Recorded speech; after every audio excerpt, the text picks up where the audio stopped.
Welcome to the Medicine Path podcast. I'm your host, Brian James. Today, I'm speaking with Jungian analyst and astrologer, Christina Becker, who lives and practices in Toronto, Ontario, Canada, my old stomping grounds. And she also works as a nonprofit consultant, training heads of nonprofits. Is that what you would say? Well, board members. Okay. Volunteers, board members and volunteers. Yeah. All right. So you're a busy woman, and you've also authored a book too, which was part of your Jungian training dissertation, right? Yep, that's correct. Yep. Great. Well, thanks so much for sitting down with me today. We're going to enter into a territory that I'm somewhat familiar with, living with an astrologer. So I picked up maybe just enough to get things wrong.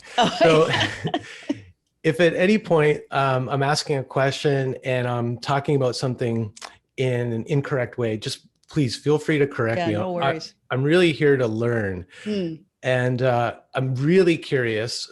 Living with an astrologer, I hear the kind of things that Debbie's clients bring to her. You know, she'll often share with me what's coming up for people more frequently, what kind of things that they're looking for answers to. And over the years, I've always been thinking, well, if they could incorporate something of Jungian psychology, I think it would really add to that astrological consultation, because there seem to be, to me, a lot of correlates, and that astrology would really complement Jungian psychology and the path of individuation, and maybe vice versa too, that astrology could be a really good lens to take a big picture look at your life on this journey to wholeness. So I found you, and I really liked the different things that you put together. And I also like that you're a Canadian too. I don't speak to too many Canadians. So yeah, it's great to have you here. Yeah, thank you. Pleasure to be here. Thank you for inviting me. Really excited. Yeah, I'm excited too. And also a little trepidation because, you know, I don't know a whole lot about astrology, and I'll probably get some things wrong, but I'm hoping you can make it a little more clear for me and people listening who have an interest in astrology and maybe an interest in Jungian psychology too. So the first thing that I'm really curious about for you, what came first, Jung or astrology? Great question. Jung came first. So I received like my first book. I think I was like 20 or 21. It was Boundaries of the Soul by June Singer. And I got that as a Christmas present, and I started to read it. And it was one of those things where I, drank the Kool-Aid and I never looked back. It was so interesting. I just couldn't get enough. And as you know, there has been a very active Jungian Foundation and public program in Toronto. And so I started to do that. So, was reading, listening, things like that. And then at midlife, when I was doing nonprofit consulting, I hit this kind of existential angst, which is this all there is? And, is this how I want to be spending the rest of my life and all of that? And that kind of got me curious about going into training to be a Jungian analyst. So what is interesting is there is a correlation between my interest in astrology and my application to Zurich. And I was going through a Pluto transit at the time, and it was 1995. And I didn't know that until I had my first astrological reading. And all of a sudden it was like, oh my God, there's a reason for why I'm having this experience. And that just like led me right down into, I needed to learn as much as I possibly could about about astrology because it was providing some very strong answers for what was going on for me and how to frame the energies that was actually happening. So I wasn't planning to become an astrologer. It was just providing some answers for me. But when I got into Zurich at some point, I found that there were a number of analysts who actually were also really interested in astrology. Eleanor Bartz and Freya Bleibler, both have passed now, but I thought, wow. And then that was where the two things started to really engage with each other. And then at that point, and then the deeper I got, I found Jung, and I found out that Jung was very interested in astrology. And at that point, there was kind of no turning back. And then, of course, and then at that point, when I was in Zurich, Liz Green, of course, who is the most famous, I think, Jungian analyst, professional astrologer, happened to be living in Küsnacht at the time. My guess is that she was doing the research for her book, Jungian Astrology, but she was living 2 kilometers from the Institute. And when I found that out, I had a couple of readings with her, and she also was providing lectures and all-day workshops in Zurich. And so I went and kind of ate it all up, this correlation between what was going on in the stars and people's lives. And so okay. Yeah. So a couple of things come up for me in that I'm curious about. The first thing, I guess, is the midlife crisis. What I've been finding out is that this visits people at actually different times in their life, like different ages. So it's not always you hit 35 or 40 and you're going to get your midlife crisis. Right. For some people, what I've been finding is it seems to be happening earlier or later than that. So for you, were you on that classic schedule? When did that visit you in your life? I actually was on that classic schedule. I was 36, 37. I went to Zurich when I was 38. So, and that it coincided with the Pluto square Pluto. Well, that was my next question. Yeah. So if you could explain that a little bit. So the Pluto transit, is that something that visits everyone at a certain time in their life? Yep. What does that mean? Well, the Pluto square Pluto is the first in the 3 midlife, the traditional middle passage transits. And what my experience is that the Pluto square Pluto tends to bring up a kind of a crisis of some kind. So whenever Pluto by transit is active, what it does is it creates a very slow evolutionary transformation of the personality. You could almost think of it as a dark night of the soul, in the sense that one starts to question, the meaning of life, starts to question,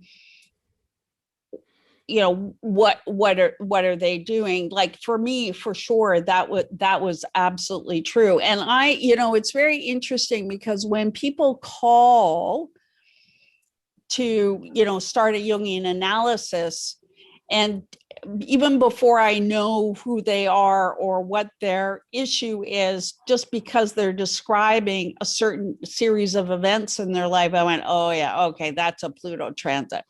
Because it tends to materialize as an event, some kind of an event that promotes a credible crises in one's life.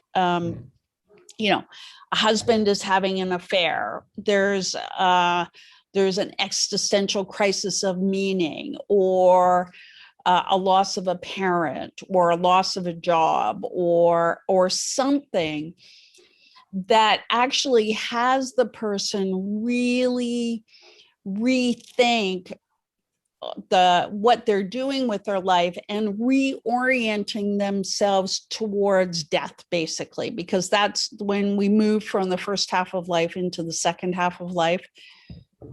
That's really what we're doing. We're kind of going, okay, we know that life is now finite. It will end at a particular time. So then what am I going to do with it that actually makes it meaningful? So that Pluto square Pluto is the first transit. And then there's Neptune square Neptune. And then there's the Uranus opposition. So what's interesting is that, the Pluto square Pluto for me initiated a kind of a crisis related to my marriage, led me to going to Zurich. And then my entire training in Zurich was all that middle passage kind of thing. And when I came back was the Uranus opposition. Okay. And the Saturn opposition at 45 actually was for me my graduation, basically doing my thesis. So those that when, and even James Hollis talks about this in the middle passage, where it is a 5, 6, 7 year, big transition from first half of life to second half of life. Mm-hmm. Okay, I have a couple questions related to that. The first one is as a layperson, I think most of us are aware of the Saturn return, right? As another marker in our life's development, right? Not so familiar with the Pluto transit. So is the Pluto transit, does that show up at the same age for everyone, or does it show up at different times? Well, there's a range of 3, 4, 5, 6 years. Like I've seen it as late as 38, 39, and as early as 33, 34. It depends on the orbit, because Pluto's orbit isn't circular. It has a particular So what that means is that it doesn't stay in each sign for the same length of time. So my Pluto is in Virgo. So Pluto and Virgo squares are happens 36, 37, 38, where Pluto in Libra, let's say, was actually is a little earlier. So it's 34, 35, 36. Yeah. Okay, that's going to be really interesting for me to look at too, because my midlife crisis, which I now like to think of as my midlife initiation. Yeah, sure. But at the time, it certainly felt like a crisis. Yeah. And it was all those things you named, like, what am I doing with my life? This thing I thought was going to be my path in life has turned out to feel quite devoid of meaning. Yeah, there's financial success, but man, I'm really unsatisfied, and I'm stressed out, and I'm having all this anxiety. So the crisis manifested as increasing anxiety, turning into panic attacks, night sweats, insomnia. Like, it was clear that something was going on, and the symptoms got bad enough that I just had to start paying attention at some point. So yeah, totally. They did their job and kind of waking me up, right? Yeah, literally every night, it sounds like. Yeah. And then, kind of like heeding that and going, okay, what's going on under the surface, led me to start working with a Jungian influence therapist and getting into dream work. And then I started working with shamanism, plant medicine, and all of that. And it's not like once I started answering that call for transformation that everything just got better. In fact, life got harder in a lot of ways. Yep. Like, it hasn't been necessarily easy, especially on the material level. But the payoff is that my soul feels way more fulfilled and in the Totally. flow of life and Yeah. all of that. Well, I often say to my clients, the soul really does not give a good hoot about you paying your rent, paying your mortgage, or getting food on your table. It doesn't, it just does not care. I love that. The soul does not give a hoot about your rent. All those practical things in life. All those practical things, it really doesn't, which makes it a real, it makes it a very, it's challenging, you know, to listen to that deep inner voice. And because it could take you in a direction that is going to be challenging, is going to be materially really difficult. Yeah.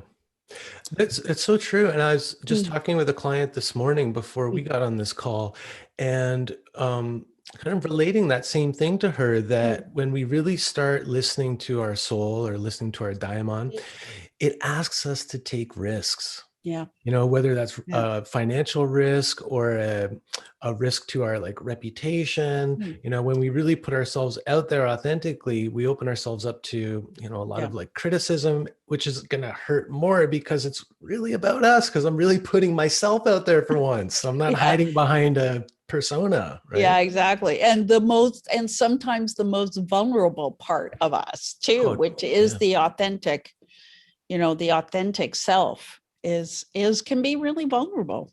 Yeah, the part that we learn to protect really early on. Yeah, right?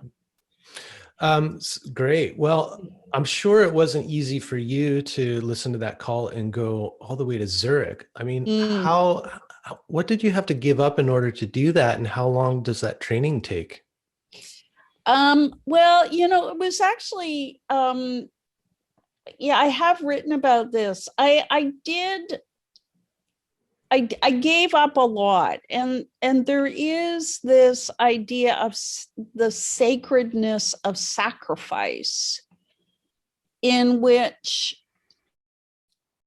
you know, we hopefully consciously sacrifice, you know, something immediate for a larger goal.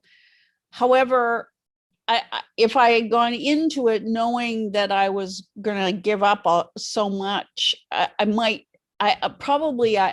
not have done it, but I was kind of like where angels fear to tread. You know, it's like, oh, I'm going to go to Zurich. Oh, great. You know, when I came back, when I came back in 2002, just to pause, you were there. So how long did it take? Oh, it took about 5.5 to 6 years. So and were you living in Zurich the whole time? I came with the first half of the program, I came back in between semesters. And then for the second half of the program, when I was working with clients, I lived there and came back for holidays and Christmas and stuff like that, mainly to see my parents and to have a little bit of a break, sometimes to earn some money, depending on, I was fortunate. I was able to earn some money there doing consulting work and things like that. But so when I came back in 2002, I had lost my marriage. You know, financially, I had nothing. I had a piece of land that I then sold, like this in the woods, which I sold.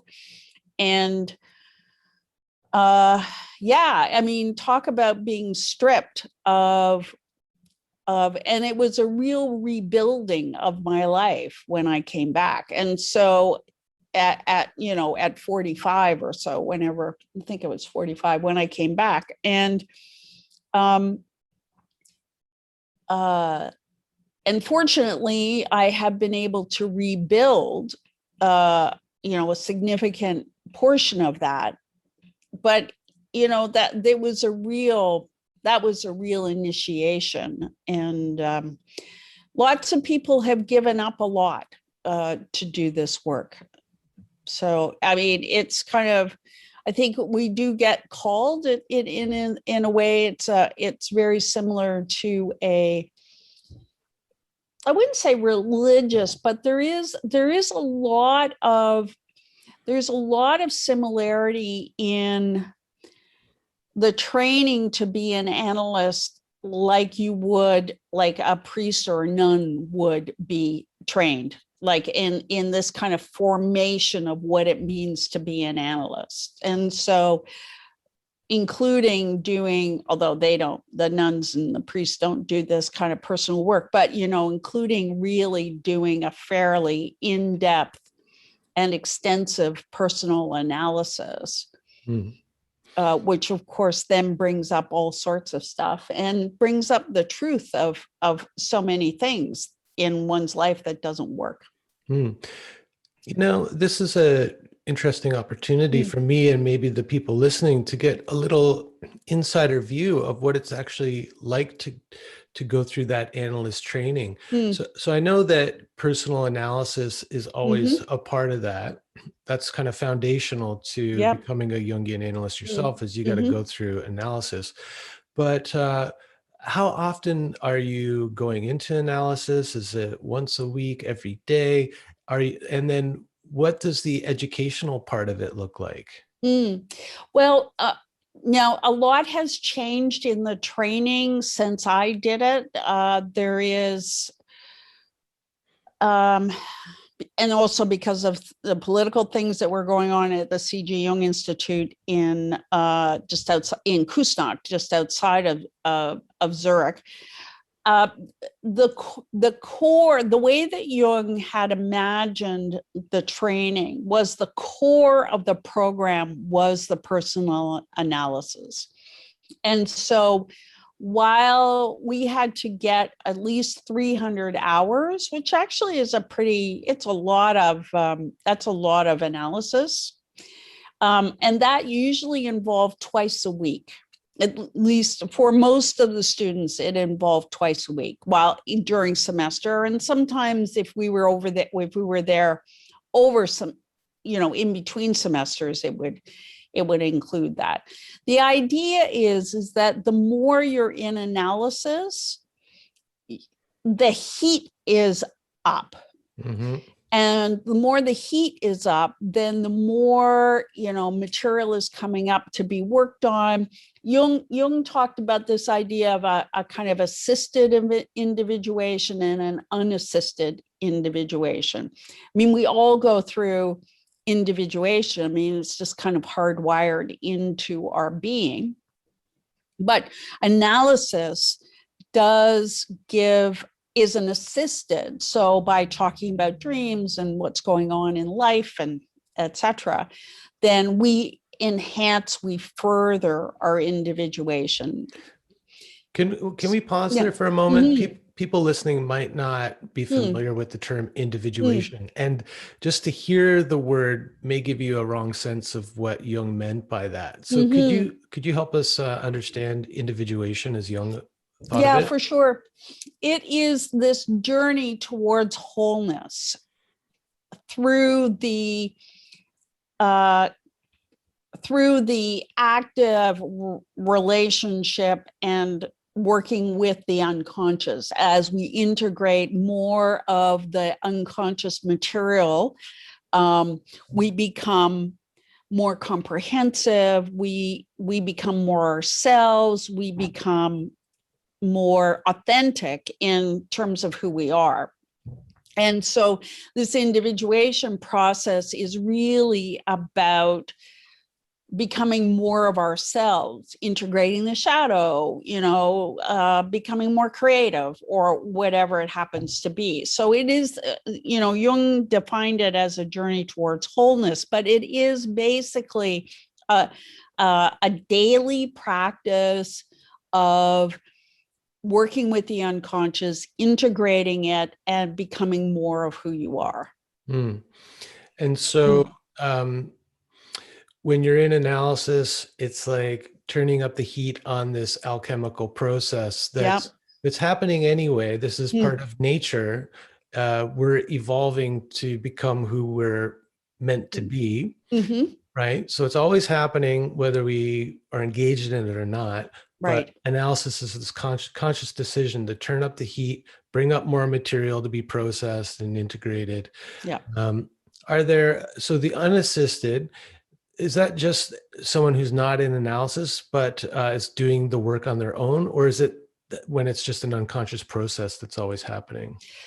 There's a range, I would say. I think people who do work on their own, the idea is, even if you don't do in-depth work on your dream, but actually acknowledge the dream and go and engage with it, some kind of dialogue, some kind of interaction, some kind of recognition happens between conscious and the unconscious.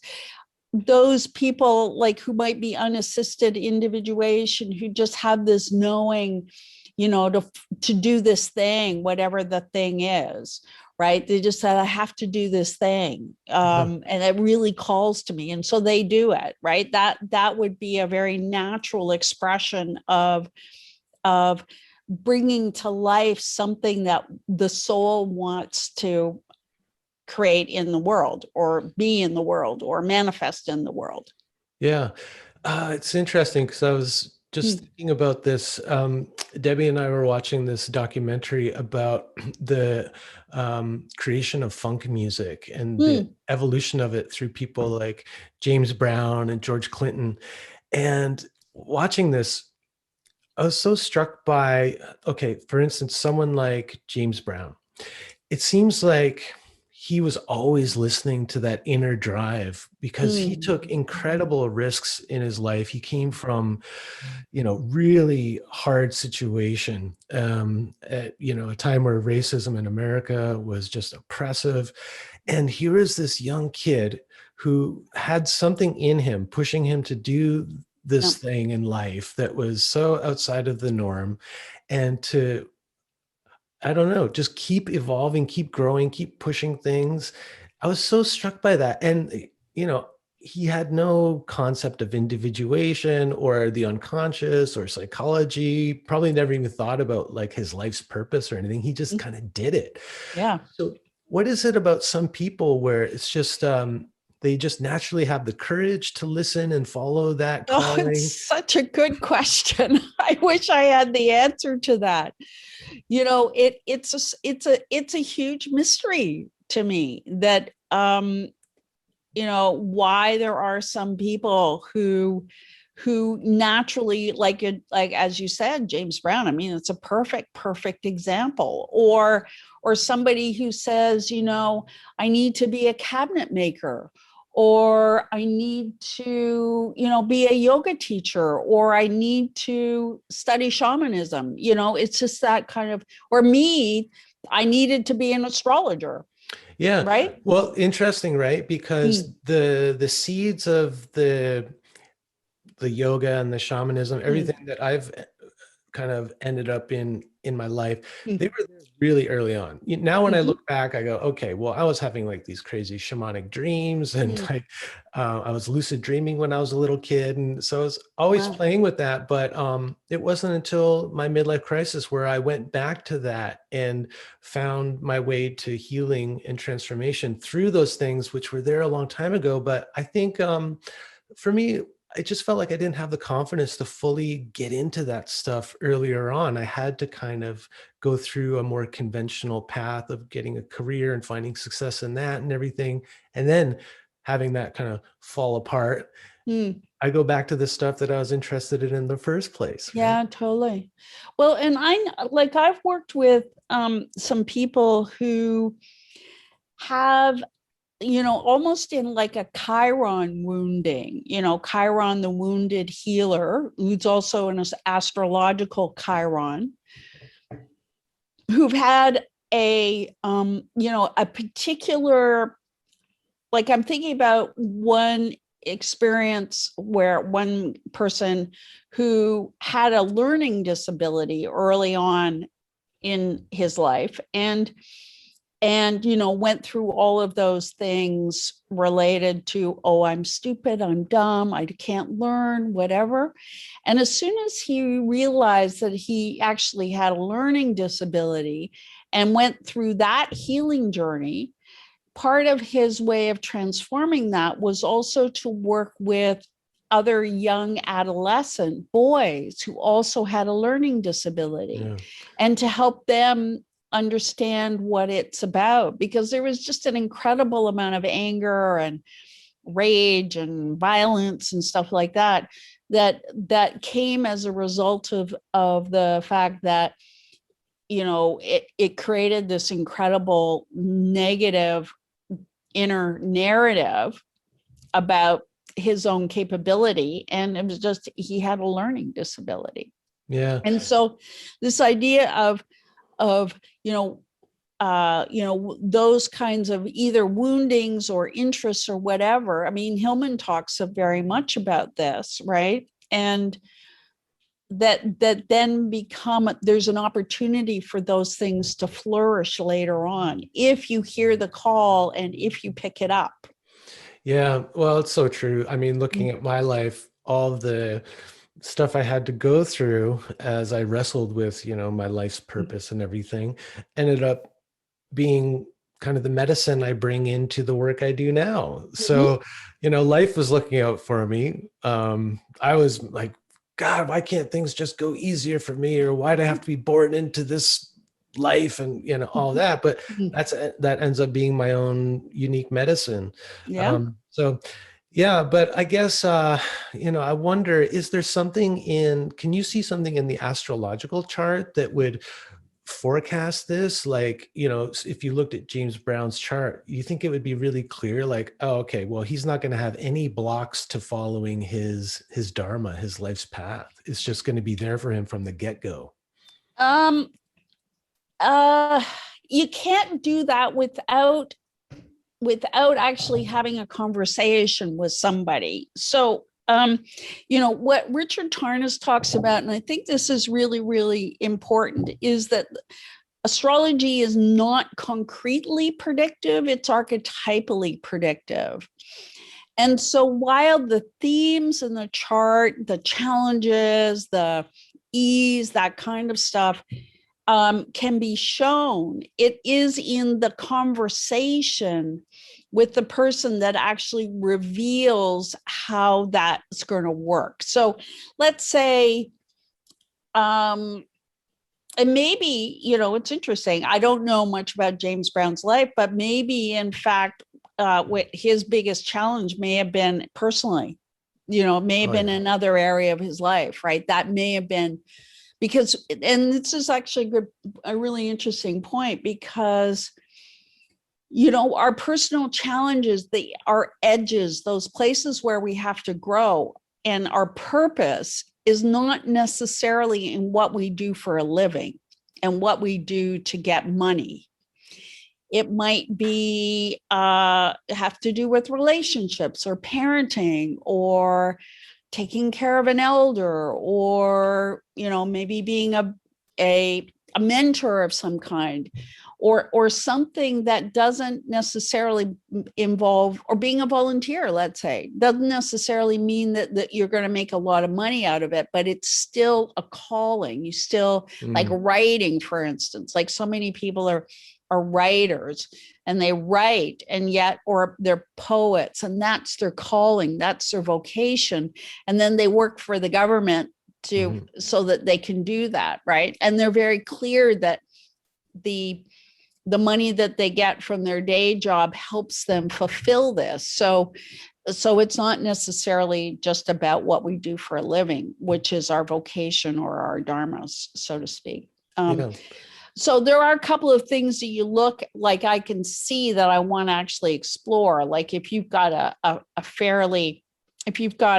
if somebody has like an outer planet in a very conflictual relationship with one of the personal planets, the astrological sun or the astrological moon, then I know there's probably going to be parental issues, because the astrological sun is an indication of the father, the archetypal father, and the experience of the father, where the moon is also the experience of the mother. And so, if there's like a Saturn or, whatever, a Uranian moon or whatever, that's going to probably indicate that the person has some big challenges related to personal parents.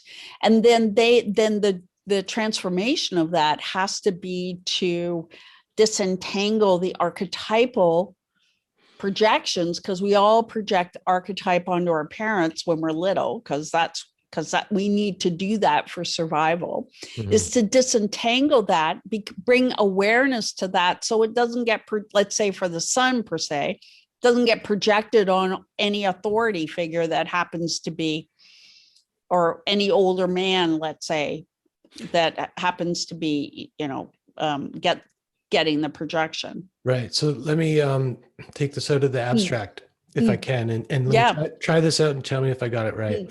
So if I've got this Saturnian relationship with my son, so with my father, my archetypal father, that may show up in my life as a father who's kind of like oppressive or very demanding, tyrannical father. And so the danger is, if I don't do the inner work around that and become conscious of that's what's going on the archetypal level, then I may always have a problem with male authority figures, older males in my life. I may always have this reaction that they're all oppressive, that they're all, it's the patriarchy and all this, right? Right. So what's the next step? If I realize that's going on, how do I do that disentangling? Well, you do that by bringing consciousness to it. And if it, let's say we will say that particular, let's say your Saturnian father square to Saturn or a conjunction or whatever it happens to be astrologically, we can say you've got a Saturnian father complex, and then it becomes a complex, in the Jungian sense of an emotion or a feeling tone experience related to a particular dynamic in your life that goes unconscious and then just kind of repeats itself autonomously through your life until you've brought that to awareness. Ideally, what you want to do is you want to go, oh, there I go again, projecting my negative father complex onto a boss, let's say, and stop doing that. Right. Yeah, but that's a process of kind of repeating or engaging with the complex, over a long period of time. Right. So first step is just becoming aware of that's what's going on under the surface. Next step is noticing when it's happening in real time. So catching it, and then maybe the intention is to, okay, knowing that, let me see who this person is really. Yes, exactly. Yeah. Let me give them a chance to be something other than the tyrannical father. Yeah, totally. Well, actually, it's very interesting that you would pick Saturn, because let's just look at the myth for a second. Oh, wait a minute. Do you think maybe that's saying something about me personally? No. No. Did I say that? Could it have been an issue in my life? I wonder.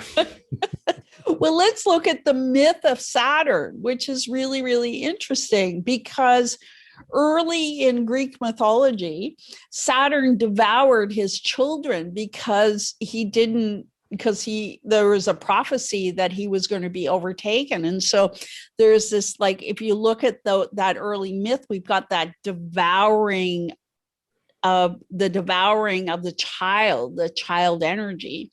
But then after he was deposed by Zeus or Jupiter, depending on, whether it's Roman or Greek, he became a farmer. And so there is that, when that gets kind of transformed, then the issue is, or the potential is, patience, determination, being a leader, maybe a gentle leader, not an authoritarian leader, but somebody who has authority, not is an authority, right? Because the etymology of authority is authorship. Yeah, which isn't bad. We want to be the authors of our, well, maybe not the sole author, but at least be a co-writer with the soul. Exactly. Yeah, exactly. With the fates.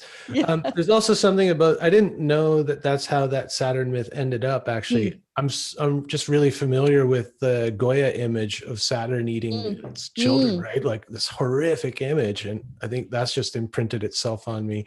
But also, like the farmer, what that brings up for me is like the generative masculine. Yes. The masculine who can work in collaboration with the feminine, with the earth. Beautiful.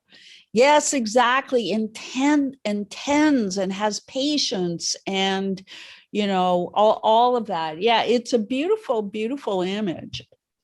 So if we can disentangle ourselves from that kind of complex, it will have a transformative effect. And so something which was a detriment could actually turn into a benefit. And this is maybe going back to what we were talking about with the wounded healer. So the struggle that you had to go through earlier could be the source of the medicine that you bring forth in your life later on. Yeah. And would you say that that is the integration? I would say that that's the integration. Yeah. We throw around the word integration all the time, but I'm always interested, like what it actually means for people. Like, you know, what do you actually mean by that? Because it's an easy term to kind of just toss around. Yeah, so totally. Of course, we're supposed to integrate everything and we're supposed to be integrated people, but like, okay, let's get specific though. What does that look like? No, what does that feel like? Yeah, no, it's actually really good. As Jungians, we have not been so good at defining what integration means in a kind of a very practical way. But who has is Daniel Siegel in his book Mindsight. And then later, the other one I've read is Mind. And he talks about integration and what it means. And his definition is that it is about creating linkages, which is in fact makes a lot of sense. So when we're integrating, let's say a negative father complex, is we're linking our experience with our personal fathers to how we behave today and what the impact is today in terms of what that experience meant today. And then as we continue to work with it, we can then say, oh, I have a negative father complex. This is what the impact is, but I've transformed it in such a way that now it now is showing up in this way. Like maybe what that actually has done for me is it's made me more resilient. Yes. It's made me stronger. And so then you're linking the original trauma to something which is actually like a positive potential. Exactly. And yeah, that feels to me like the whole thing then is integrated.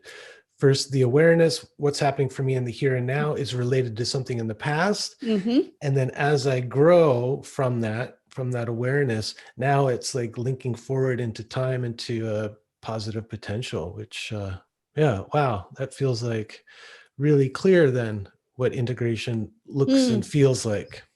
Yeah, for sure. And so, you know, if, the other person I'm thinking about is, you know, somebody who, you know, suffered the trauma of one of their children committing suicide.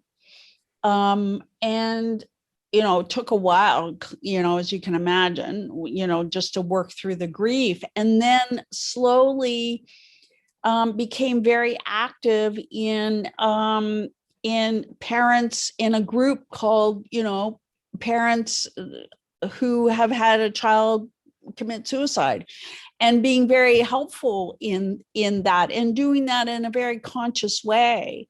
It's like, I've had this experience. This is what I've learned.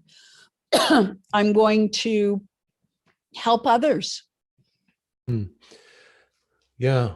Okay. So going back to this path of individuation, Mm-hmm. which you described as the journey of becoming whole, becoming integrated, becoming who we are meant to be. Um, how can astrology guide us along that path? How can it Yeah. give us some direction? Because that I talked earlier about the question that comes to Debbie in her astrological consultations the most. And it's like a lot of the people that come to me is like, I don't really know what I'm supposed to be doing in this Right. life. Like I might love this thing, but I'm not sure if I could make a living on it. Da, da, da, da, da.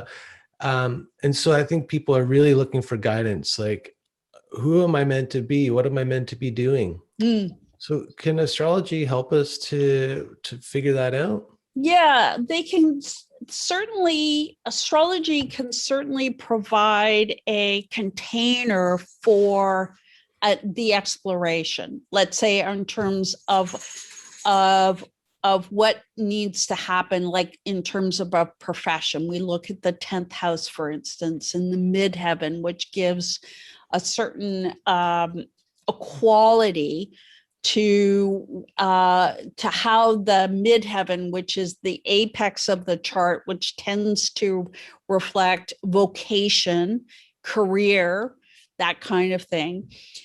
And so it can give a framework, but as I said, what it does is it does give a broad stroke, and then at that point it does need to be a dialogue between the chart per se and the person's soul, basically, because it's just because the unique expression of that particular midheaven, let's say, is unique to the person. I mean, that is their unique soul work.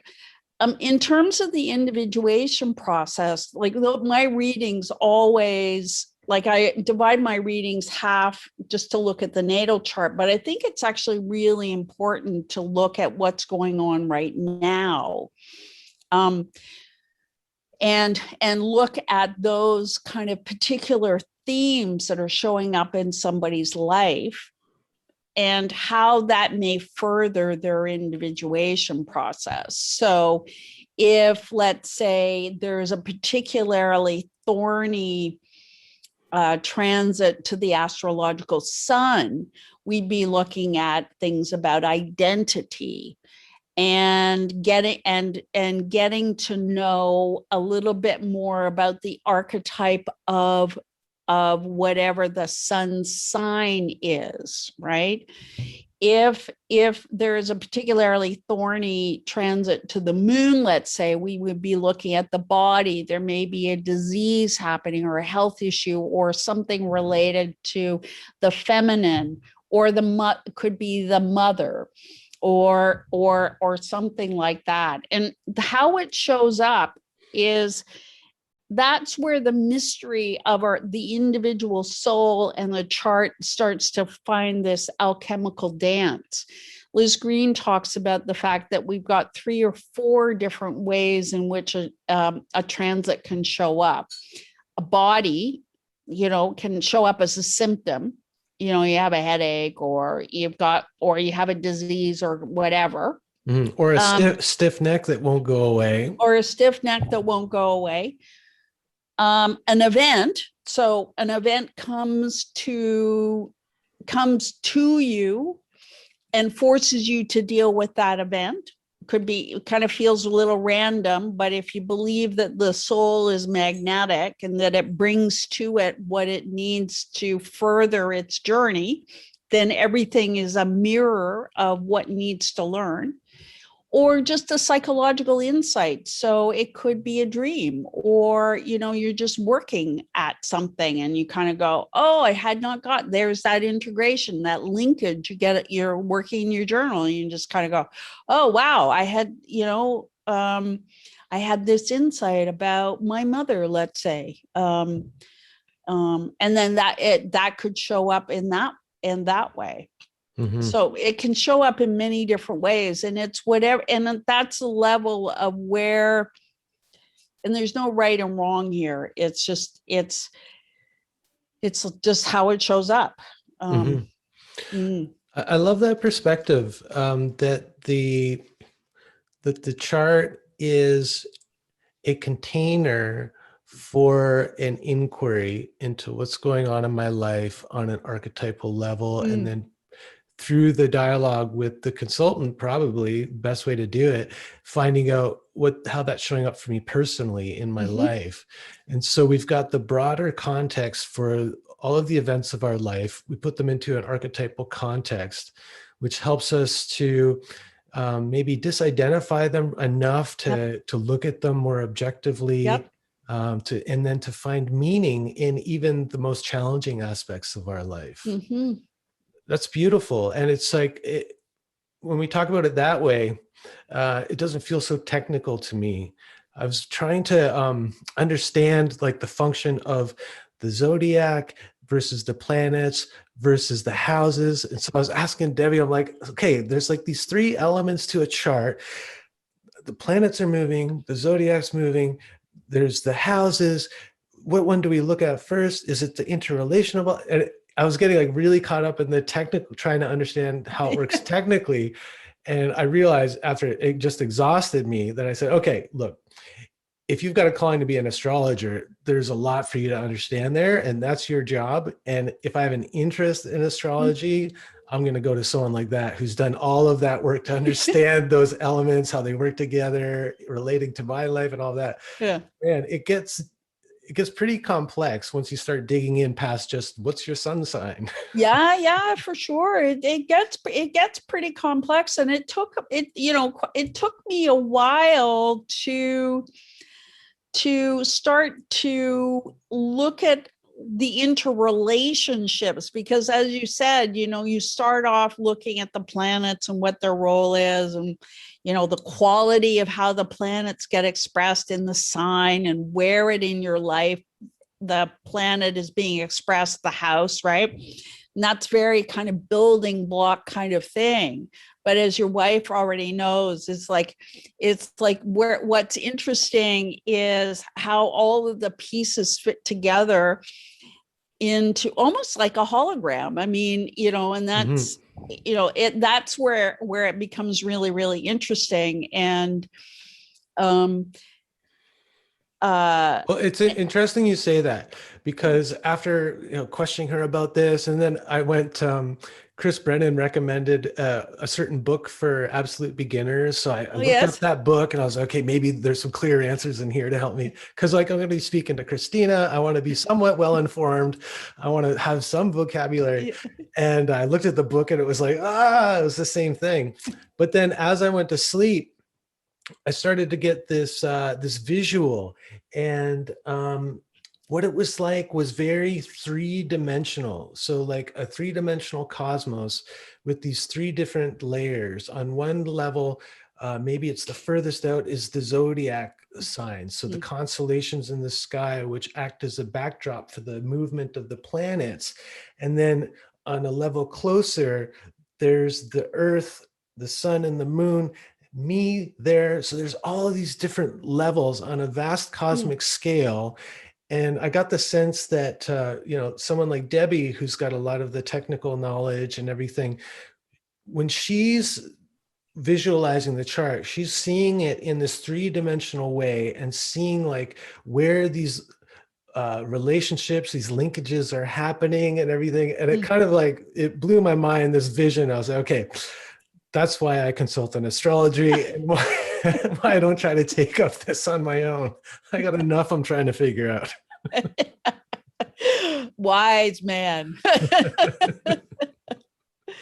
Yeah, I think that's a really, really great image. Yeah, and of course, each of those planets are moving at different speeds, so then they come in different kinds of relationships at different times. So, and different qualities. So that's that is yeah.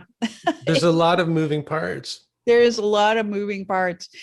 And, astrologers can get hooked into, this shorthand, much in the same way that Jungians get hooked into a shorthand. And I had a wonderful supervisor early on when I came back to Toronto, who really encouraged me to get out of the language, the jargon, and just try to speak what it is.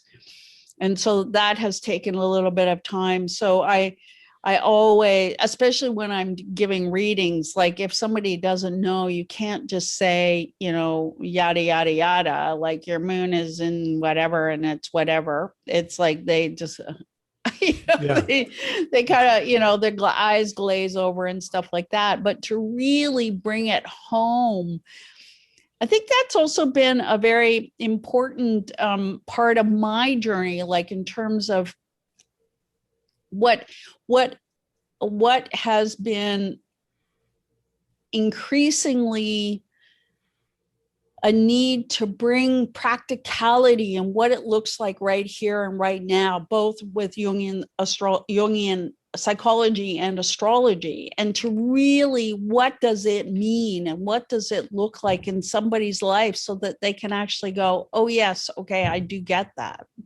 Yeah, well, that feels to me like maybe that's an integration in itself, right? Because we're taking it from this like cosmic level, the level of the archetypes. Things could get really abstract, but linking that down to the individual and how it's influencing or reflecting their life in some way. So that seems to me like, anyone with a certain kind of mind could probably learn all of the technical stuff. Yeah. But it seems, and maybe that's the science part of astrology, is understanding all of the different movements and all of that stuff you talked about.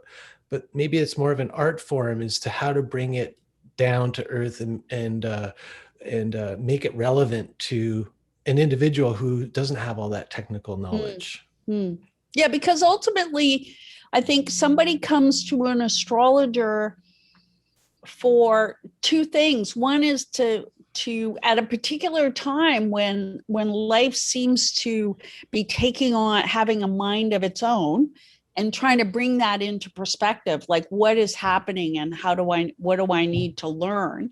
And the second thing is just an affirmation of who they know themselves to be. Like when I do a reading, I don't think that I am, for the most part, not giving them any information that they don't already know, but to have the affirmation and the validation of who they are in relationship to the chart is sometimes very comforting. And then when there's a particular crisis and I go, and then I can see it almost immediately, then to try to frame that in a way that they can actually use it and understand how to make sense of it and how to further their own self-development related to what's actually happening.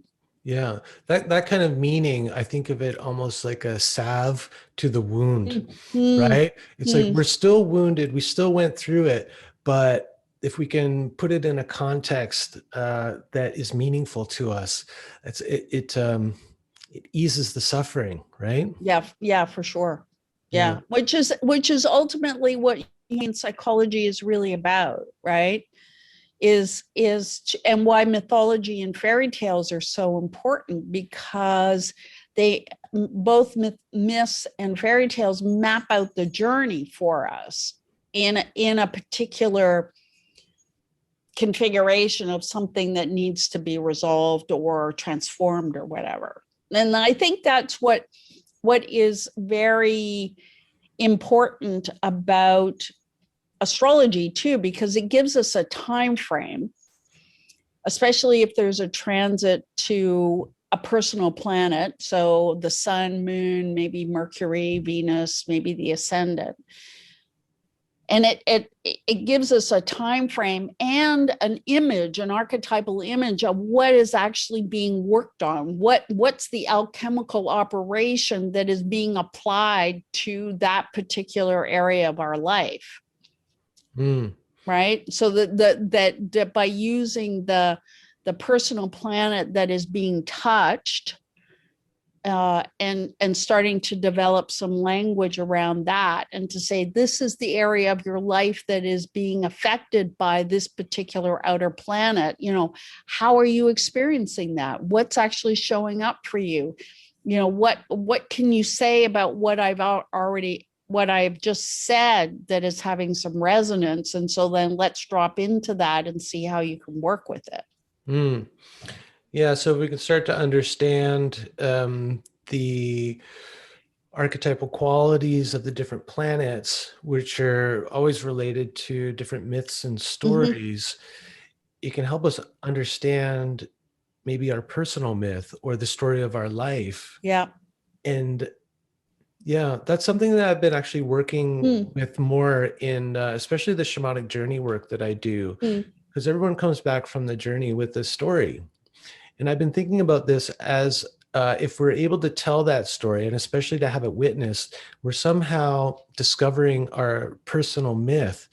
And the thing I've been coming around to is how important I think that is to have a sense of, that we're living our own personal mythology, that we're living a story, and that gives us a context, gives us a sense of meaning, and like it's all for something. Yeah, exactly. Yeah, it is all for something, and it's about our growth and our experience of ourselves, to engage in the imaginal, to engage in the soul work as something that's worthy in and of itself. Right? I mean, just engaging at that level of our lives is meaningful for itself. We don't need to do that. We don't need to, have a purpose or deliver that all the time. It just makes our life richer and more vibrant, and we feel more alive, which is ultimately, I think, what we all want, right? Yeah, and connected to something larger, right? I think, when you're talking about the how an astrology reading can help affirm things that we might know on some deep level, but we're not so willing to accept or to acknowledge. I was thinking I think that's very important. And a lot of the work I do is just reflecting back to people what I see in them and what I'm hearing and what they're saying, but they're not really fully accepting or embracing, right? Yeah. And I see how healing that is for people. And I'm wondering, do you think it has a lot to do with the particular kind of culture we're in, where, we never really hear about the soul or a soul's journey? We've lost touch with the great myths that guided our civilizations for so many years. And, a lot of what comes up for people now is this sense of aimlessness, meaninglessness. Where am I going? What's this all for? Those big questions are especially relevant now and present now. Totally. So, yeah, I mean, do you think this is I don't know, is it more relevant now than ever because of the lack of soulfulness in our culture? Well, I think we're at great question, because I have been thinking a lot about that as well. And I think that we are at a tail end of something, and what is being called the age of Aquarius, or this rise of new consciousness, which has been happening for a while, where we're hearing more and more people talk about non-duality and the link between science and religion, where science is now embracing some kind of mystery, and people are aware that we have a tremendous more power in terms of creating our worlds than we actually really realized. And so, when Jung and Freud kind of really started to embrace this or it started to work with the unconscious. They were responding to these kind of unseen forces that were affecting people's lives. You know, Freud went one way, Jung went another way. But as psychology became more scientific, let's say, it lost its connection to its origin, which is a study of the soul. And there's this quote that I have included in probably in a blog somewhere, but also am working on, and when I'm working on my second book, which I'm doing, which I call Soul Making, and it's part memoir and part, really understanding how, or exploring how the soul is actually manifested through my life. Is the quote is, you have to pity poor psychology. First it lost its soul, then it's lost its consciousness, now it's having trouble with its behavior, which is this, where psychology became increasingly devoid of the mystery. And so when you're thinking about cognitive behavioral therapy, yes, that does relate to certain results, like for sure. However, it is not the whole thing. And when traditional psychology starts to just say, oh, we can give somebody medication, or we can do cognitive behavioral, that just really cuts psyche literally off at the head. Yeah. And I think that people are, I think certainly the pandemic is getting people very much aware of what's important to them, and what's, and how they've been living their life. Many people have been feeling that they've been living their life kind of out of sync with their natures. And so you could look at the whole pandemic as an incredible self-corrective experience for the whole human species. Yeah, like a midlife crisis for Western civilization. Totally. So I do, but but then people still have to do the hard work, right? People have to go inward rather than look at outside of themselves for a solution. And that, I think that's still where we're at, where people are still knowing that they need something, know that they need to have a deeper meaning and richness in their life, but still looking for those answers outside rather than actually going inside, because everything we need to know is inside. That's what my client said to me after I talked to her this morning. She's like, you're helping me see that it all is within me. And I think, the big challenge for people, because we could hear that all day. There's a million memes out there saying, like, look inside yourself, all the answers are within, and all this stuff, right? But what I found is that it's really hard for people to accept, maybe for a couple reasons. One of them is definitely the kind of cultural conditioning of always looking to external authorities, the force of capitalism.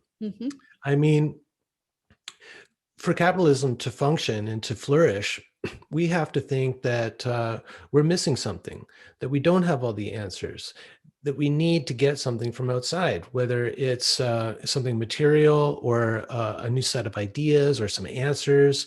So in order for that to function, we have to be kept left wanting. We can't be can't be fully empowered individuals. Yeah. Right. And I think maybe another part of it is, and this is the more difficult pill to swallow for people, is that if you accept that everything is within you, well, whose responsibility is it to care for that and to bring it forth? So it brings in personal responsibility for finding the answers yourself and finding your direction yourself and all of that, right? And I think that's, if we can get through the cultural conditioning, when I talk about the capitalist model, people go, oh yeah, you know what? Screw that. Like, I don't want to empower capitalism. I want to empower myself. And then we get to the level of, okay, well, whose responsibility is it? ooh, that's when it gets a little squirmy. Yeah, totally get squirmy because then they have to do something. Yeah. And also, And it feels like a burden at first, right? Like it's like, yeah, oh it my does. God, it's all on me. So Mm, you have to kind of develop it slowly, I think. You have to mm, develop that inner trust and inner strength, all of that, like little by little, with like low risk decisions and things, right? mm. Yeah, truly. I think you're absolutely right. That is I I think it was Robert Bly who wrote about the adolescent society. Sibling Society. I Yeah, recommend that sibling book to society. people. I recommend it to people all the time, Yeah. but nobody reads it. But it is basically Well, it sounds like it, your dog's up. yeah, well, she's chasing a cat, but they've gone upstairs, so that's all good. You can take that piece out. No way, I'll leave it in. The um yeah, because I hate to say it, but it's true. I mean, we don't grow up. We haven't grown up as for many. And I'll say that I didn't start taking responsibility for my life probably until well past my first Saturn return. Yeah, me too. And the culture does not support that. And then we go into the lack of initiation and more indigenous communities and societies that actually recognize that as the part of the human journey, we have to go through these stages and be initiated into the next stage of our life. Yeah, So, and those things really, and this isn't talked about enough in the New Age community, those initiations are into new levels of responsibility. So you yes, become less and less self-centered as you go through them. Like yes, first, speaking from a male perspective, the initiation into manhood. Okay, now you got a responsibility in the tribe. Then the initiation into marriage. Okay, now you got responsibility for a family, yeah, right? So it keeps broadening out yeah, as you gain wisdom and experience, your level of responsibility increases until you're an elder, and then you're a steward of the whole tribe and the culture. yeah, That's how it's supposed to work, right? yeah. But again, that piece of responsibility, it's one we're often like, Well, and it's so interesting the number of young people who come into my practice at 27, 28, 29 for Saturn return, depressed yeah, because Saturn's here, they're saying Saturn is demanding taking responsibility and moving into that second phase of life where you actually have to take up the mantle of your life, I often say. And depression as a way of withdrawing energy from the world, they go, nobody has taught them what they need to do. And it's actually really, really sad because there's a lot of suffering, But the other thing about the eldership is, being mindful of where I am in the life journey. And I just started to really feel moving into that wisdom area of my life, of having wisdom that I can offer to people. And that's just because I'm in my mid 60s. Even when I say that, I find that really hard to believe. I really do. mm-hmm. But there is this kind of like, wow, I've had a lot of life experience. I've had a lot of various things, and I can offer what I've learned to in whatever. And that's really, to really embrace the various stages of one's life. I had a very different experience when I was in my 50s. And then in my 40s. So each decade had a particular quality to it, had a particular particularly quality to it. That went, okay, I know, I kind of know what I'm supposed to be doing, kind of, in a way. Yeah, because you were tuned in and you're listening and you're curious, right? So it wasn't just griping about, oh, my hair's going gray, my hips are hurting, my knees are hurting. Well, I don't have the energy I used to. And I think this is like, another part of our aspect of our culture that even when we talk about something like initiation, what I often hear is like, it's more about like what I'm going to get from it. Yeah. Rather than it asking something of me and life asking something more of me as I initiate into these other levels. Yeah. Yeah. And that's pretty scary, actually.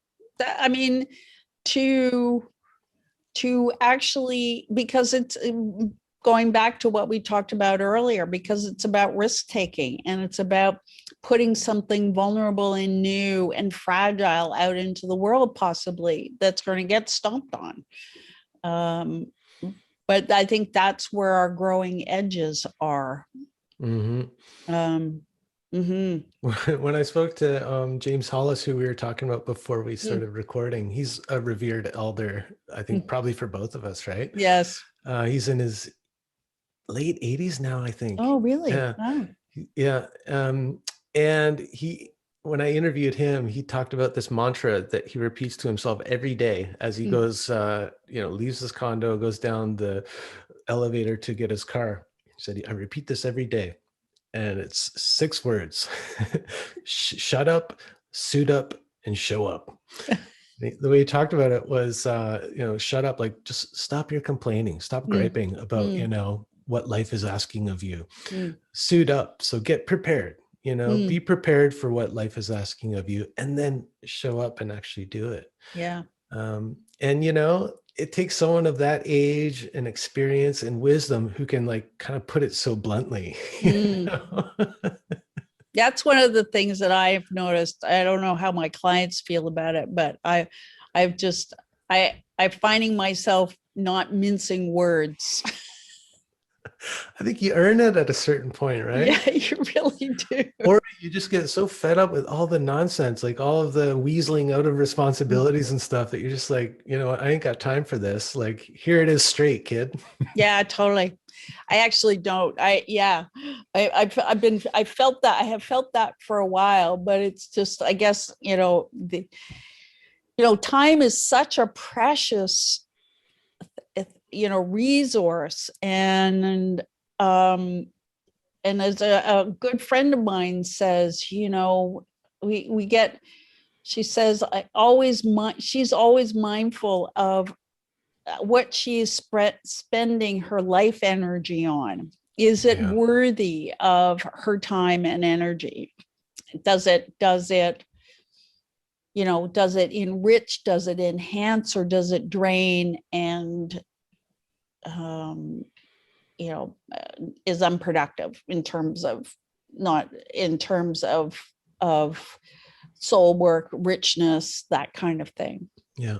Yeah. Easy enough to ignore that when you're young and full of boundless energy. But yeah, as I get older too, it comes up all the time. And it's a question I'm asking myself and then asking of other people, like, is this how you want to spend your energy? Like, your energy is precious. Yeah, totally. And you might not realize it now, but you will later when it feels like a limited resource, actually. But then at the same time, when we start taking risks and we start answering the call of the soul, there's this reciprocity, there's this energy exchange that starts to happen, right? And so when you're aging and you're following the call of your soul and you're getting some energy back, and I think that's what keeps some of these elders really youthful, and what's keeping you youthful is you're kind of dipping into the water of life every day and replenishing and nourishing. But you have to take a risk to do that, right? You have to take a risk to do that. Yeah, you really do. And it's just the way it is. Yeah. One of my favorite quotes is from Carl Rogers. Mm. And he put it so simply. It was something he would ask clients all the time, I think. He'd say, life's risky, huh? When they would talk about some difficult decision they had to make Yeah. and they're being challenged, he'd be like, yeah, life's risky, huh? Yeah. Well, I'm conscious of our time, Mm. and I want to thank you so much. I feel like I could just talk to you all day. I know. This is such a rich and deep intersection of Mm. the Jungian psychology, which is vast and deep itself, Mm. and then astrology. And I think I think I'll feel a little more clear on how they can relate to each other and complement one another. And of course, I'm left with even more questions, which I think is always a good sign. Well, I just really enjoyed our conversation, Brian. It went by like so fast. It was so amazing. So Yeah, thank you. Thank yeah. you. Well, I think when we're in the flow, conventional time loses all meaning, and so Mm. I got to keep my eye on it because these could easily be like 3-hour conversations until we're like puddles on the floor. Yeah. So Yeah. Totally. thanks again, and maybe we could do this again sometime when Would love to. some more Yeah. questions pop up for me. Yeah. Thank you. So for Beautiful. now, I'm sure we've piqued some people's interest. So where can people find out more about you and your work? Well, yeah, people can check out my website, which is www.cjbecker.com, CJBECKER.com. I've got a couple of programs coming up that people might be interested in, like which will start, early May 2021 or June 2021. I've got a 8-week online program called Befriend Your Shadow and Find Your Soul, which is there'll be 2 versions, a facilitated and a self-paced, but the facilitated will be weekly explorations into the shadow and how can we integrate the shadow. A lot of the stuff that I've talked about here, it will show up in that course. I'm a friend of mine and I have done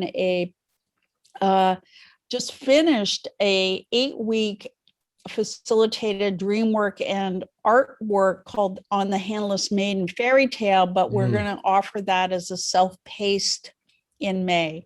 So if people just go to my website, and all of the information will be there. So great. Oh, those sound like good courses too.